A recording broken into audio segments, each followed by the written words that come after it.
Somewhere in the mountains, far from human settlements, a boy named Valibuk lived with his mother. He was no ordinary boy. From a very young age he had such strength that with one hand he pulled an old oak tree out of the ground and swung it like a broom. When he ate, he drank a whole cauldron of milk and ate half a cow for lunch.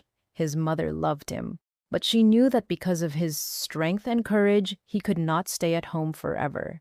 One day, Valibuk said to her, "Mother, I must go out into the world. I got my strength not to hang out at home, but to help good people and punish bad people." His mother baked him a loaf of bread, blessed him, and Valibuk went out into the world. Shortly afterwards, he met a huge stone in the forest, which lay in the middle of the path. He sat down on it and thought. Suddenly, he heard quiet sobs. He followed the sound and found a thin man being held by 3 robbers. Valibuk shouted so loudly that the birds fell from the trees, and with one wave of his arm he threw the robbers far into the forest. The man bowed to him and said, "You are like a god from the mountains. How can I thank you?"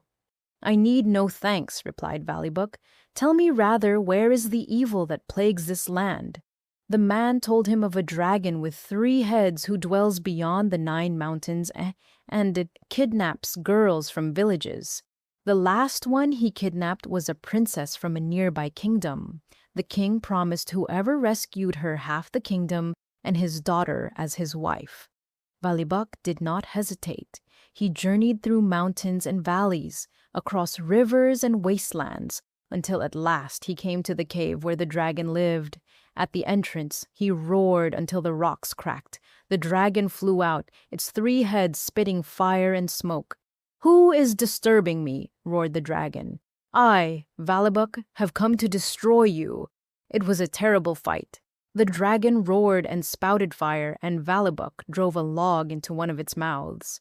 When it looked like Valibuk was going to fall, he remembered his mother's words. "When you are at your worst, remember home." Valibuk found new strength within himself. He grabbed the dragon by all 3 necks, and with a strength no one else had, he jerked them and defeated him. The princess was saved. The king held a great feast, and Valibuk got what was his due, half the kingdom and the princess as his wife. But Valibuk, as soon as he had brought the princess safely home, beckoned with his hand and said, "I belong to the mountains. My power was not given to me for royal palaces." And again he went out into the world to help wherever he was needed. And the bell rang and the tale was over.